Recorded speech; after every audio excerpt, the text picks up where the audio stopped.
Wow, YouTube, it's that time again. Time for another movie review. It's never been a better time to review one of my favorite movies, Groundhog Day, starring Bill Murray.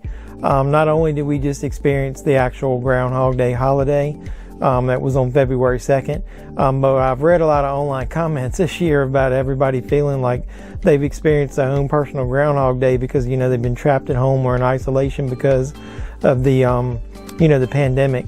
I unfortunately, or fortunately, whichever way you want to look at it, did not. I'm an essential worker, so I don't think I missed one day of work at all. I wasn't sick. I missed, vacation-wise, and I missed some at the beginning working from home as far as physically at work, but I didn't miss any time. But I feel for the people that have. I know personally some people that have been stuck at home, whether it be their choice or because of, not wanting to go out. But with that being said, I can understand, kind of like how people would feel stuck in a time loop doing the same thing day after day because you get stuck at home. There's only so much you can do. But if you do me a favor before we get into the review of this, go ahead and like this video. Once we're done, leave any comments below. I appreciate any support you can give me by subscribing to the channel. And then once you subscribe, if you go ahead and hit the notification bell, real easy to do. You'll know when I post more of these movie reviews, and I plan on doing a lot more of them in 2021. So like I said, there's never been an actual better time to review the 1993 classic comedy Groundhog Day.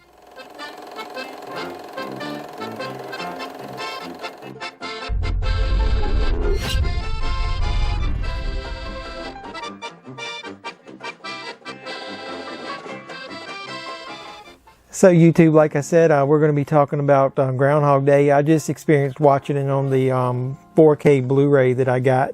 I think it's exclusive to Best Buy when I bought it, and I'm not sure if it's out anywhere else. If you've watched any of my videos, one thing I didn't like was the actual movie and the slipcover had the exact same cover. And from what I know, I don't think there's an actual reversible cover art. So that's kind of defeats the purpose to me. I'll go ahead and briefly give you an overview of the 4K. The 4K disc itself only had the movie on it and scene selections and some cast summaries or whatever. It didn't really have any special features. The special features on the Blu-ray, and I'm pretty sure they were probably ported over from any of the other previous releases. You get deleted scenes, audio commentary with Harold Ramis, the late great Harold Ramis. Needle Nose Ned, picture-in-picture track, The Study of Groundhogs, an interview with Harold Ramis, and the Weight of Time documentary. So I'm just going to give you a brief overview. The 4K to me is the best way to watch this. It's the best the movie has ever looked. It's got some really deep, rich black color to it. It's not overly bright. It's got some natural, really low-level grain to it. Makes it look really realistic, but the details on the people's faces and the backgrounds or whatever, and then the natural colors, I've never seen it look this good before. So go ahead and pick up the 4K Blu-ray of Groundhog Day if you can. So with that being said, let's go ahead and get into the details of the movie. The movie obviously stars Bill Murray as Phil Connors. He's a weatherman at a local station who tends to walk all over people and treat them pretty poorly just to get what he wants. He kind of treats his co-workers as stepping stones to get to his ultimate goal, which is to be, a national weatherman on like a national level news program. Andie MacDowell plays a really kind, tender-hearted television producer that ends up getting paired up with Phil, and they send both of them on to Punxsutawney, Pennsylvania, to witness the annual Groundhog Day celebration and festival that they have there in that town. And I know that town is probably hoping this pandemic was over long before this past holiday, but it wasn't. They didn't get the grandiose celebration that they normally do. But with that being said, they're there to see if Groundhog Phil is going to see his shadow. And then actually, Andie MacDowell is basically the polar opposite of Bill Murray's character. He's real sarcastic and out for himself, when she's kind-hearted and is looking out for others, especially looks out for Phil. The only other main character in the movie is Chris Elliott, and they don't give him a lot of screen time, and they don't develop his character very much, so I'm not going to talk about it much. It's mainly about Phil, played by Bill Murray, and Rita was the name of the character played by Andie MacDowell, and their relationship and how it changes over this Groundhog Day. I will say that to me, this is one of Bill Murray's best performances. A lot of his movies in the the late 70s and early 80s leading up to this were more like slapstick comedies, almost felt like glorified SNL bits chained together with him in ensemble casts like Meatballs, Ghostbusters, Caddyshack but this is one of the first movies that I remember that he's able to showcase his talents. It's really low-level humor. It's not low-level as far as, raunchy, but I mean subtle. That's a good word. Sorry, maybe I used the wrong word. Really subtle humor, real day-to-day tasks and activities, things that people would do, that it's how he reacts and how he looks and how he interacts with people as he's experiencing this Groundhog Day over and over again. So like I said, I think this is one of his best movies. The main story, centers around when they get there, ironically enough, them getting trapped in the town because of a blizzard that Phil, as a weatherman, did not correctly predict. So they get there and they can't leave. And so he goes to bed at night, that first night, hoping that they won't be trapped there any longer than the one day and that they'll be able to escape and get out of the town. And obviously, if you know the premise of the movie, is he ends up waking up the next day and it's Groundhog Day all over again. So you get this really obnoxious early morning DJ show with the Sonny and Cher classic "I Got You Babe." Every day that he wakes up, he's hearing this. He sees the clock click 6 o'clock. It's his alarm goes off. He hears that obnoxious radio show every morning playing that song, and that's what wakes him up. So obviously the first day he goes through his normal day, and then he treats everybody kind of poor like he always does, and it's all in a race for time just to get out of that town. But as the days progress and he keeps repeating the same day over and over again, his reactions get a little bit different. So over time, I would say that he basically goes through the gambit of emotions. At the beginning, he wants to deny that it can even be happening. What the hell's going on here? Why do I keep experiencing the same thing over and over again? He goes from that to almost like anger. At one point, that it's the way he treats people. He pushes one of the guys that stays in the same hotel as him up against the wall. He's just, getting furious that he's trapped in the same day and can't get out of it. But as time goes by, he then starts feeling, anxious, and he can't figure out what to do. So he starts admitting to everybody, including Rita, what he thinks is going on, that he's repeatedly going through the same day over again. He talks to her, talks to a doctor, which is a really funny cameo by Harold Ramis, plays the doctor, goes to a psychiatrist. A young guy doesn't know what to do, ends up going to the bar, drinking his sorrows away and talking to one of the two local drunks. And with them is where kind of the tide turns. When he basically is almost just like giving up, and he gets in the car with the two drunks and they're driving, and he ends up getting chased by the police. And at the end of that chase, he ends up in jail.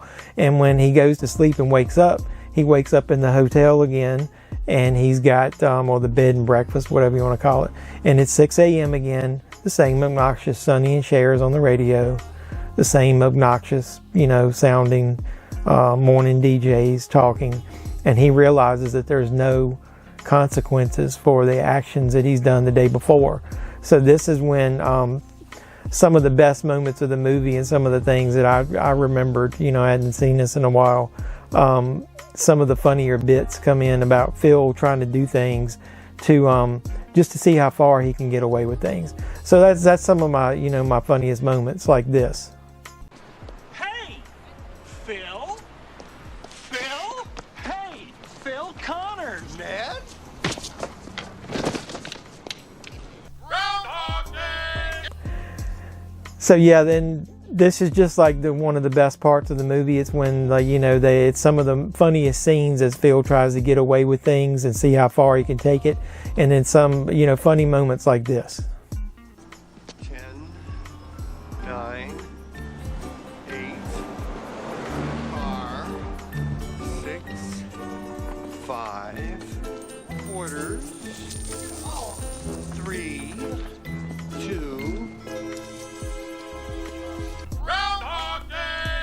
And then these are some of the, things that happen because he tries to do things to see how far he can take it, and it leads to some of the funnier moments in the film, like this.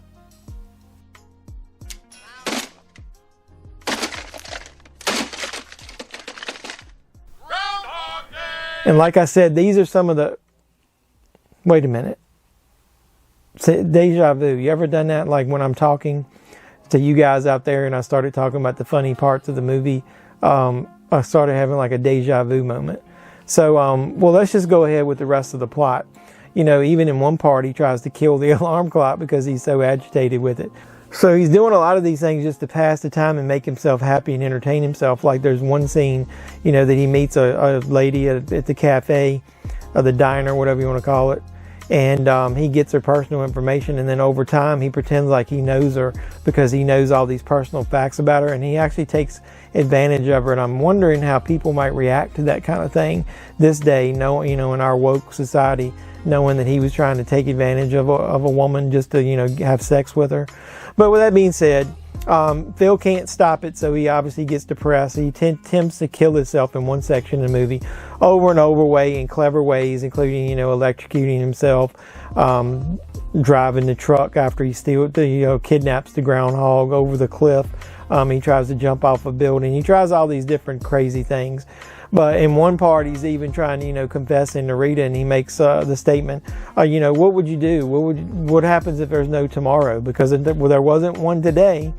So throughout the whole story, Phil realizes, I think deep down, that he's got feelings for Rita. And the reason I say that is because in the segment I mentioned about that he was having sex with the girl Nancy that he met in the town, he calls her Rita twice while they're making out on the couch. And so to me, I took that as he's got some deep down feelings for Rita, but he never would admit it because of the type of person he was. So there's a segment in the movie where Phil tries to use his power to manipulate Rita into loving him. But every situation she thwarts him because, she's super intelligent and she realizes he's not being genuine. And so he goes through all these different scenarios trying to make her love him. And so it's actually when Phil stops trying to do that and actually tries to use his power for good that she sees him for the person that he really can be. So what he does is, once he realizes he can't die and he's not going to get out of this, he starts doing good deeds for people. Like he saves a kid falling out of a tree. He changes a tire for two old ladies who have a flat tire in the street. He saves a guy who's played by his brother, Brian Dolmurray, in a restaurant from choking. There's a couple who's having, they're trying to decide if they're newlyweds, I guess, or they're going to get married, and he gives them relationship advice so they stay together, and he even gives them WrestleMania tickets. Well, Rita witnesses all this, and so he ends up spending some good quality time with Rita. And at this moment, after he's done all his good deeds, he's kind of changed his person. He's had a change of heart, and he actually becomes the person who's worthy of Rita's love. Does he wake up the next morning with her and realize that it isn't the same Groundhog Day all over again? It's a brand new day. It's a new day. And that it's always going to be, a new tomorrow with Rita, and that they are going to live happily ever after. He's got Rita by his side. He even mentions that maybe they should settle down in Punxsutawney, Pennsylvania. So it's got a sweet, cheesy ending to it. But I mean, damn it. I mean, I love the movie. It's got comedy bits. It's got heart. It's got, a cheesy, loving ending. It's a movie that everybody can enjoy. It's just a good movie all the way around. So if I was giving this my normal movie review, would this be hot garbage or on fire? This movie is definitely on fire. It's one of my favorite all-time movies, my favorite all-time comedies. And to me, it's got to be one of Bill Murray's best movies.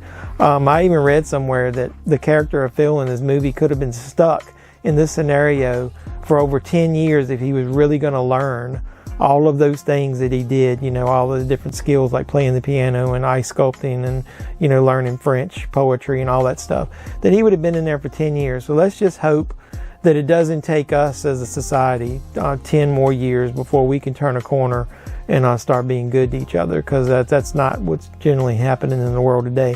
We need more movies like this to make people feel better about things. So that's my review and of the Blu-ray, 4K, and of just the movie in general of Groundhog Day. Let me know what you like in the comments below. Do you like it? Is this one of your favorite movies? Is this one of your favorite comedies like it is mine? Go ahead and subscribe to the channel, and you'll be you can enjoy more movie reviews and all this kind of stuff when I do these in the future. And then hit the notification bell, because when I post those videos, you'll be the first to know. You can come over and check it out. So this is Jeffman316, your pop culture reporter, signing out, saying you guys be safe out there.